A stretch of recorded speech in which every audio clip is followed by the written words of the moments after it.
Considered is for an act to authorize.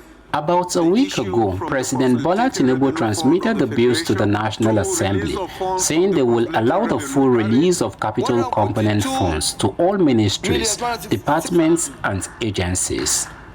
The first bill sought to repeal the 2024 Appropriation Act of about 35.05 trillion naira and enact or authorize from the Consolidated Revenue Fund the sum of over 43 trillion naira for the year ending December 31st, 2025. Under the 2024 Appropriation Act Repeal and Enactment, the bill, an additional of 8.5 trillion was introduced into the capital component to accommodate special intervention, particularly in response to the security, humanitarian, and economic emergencies.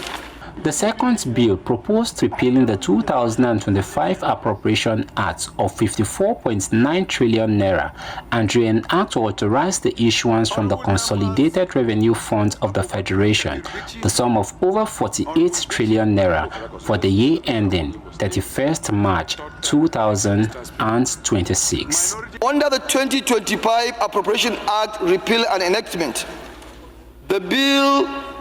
the sum of 6.674 trillion was reduced from the capital allocation and rolled over to 2026 fiscal year due to funding constraints. Before the proposal, the House had first resolved into the Committee on Supply to consider all the 13 clauses.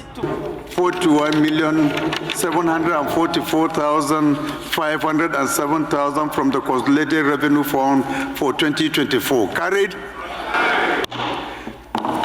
2. Release of funds from the Consolidated Revenue. Carried. Environment. Carried. Correspondent. Carried.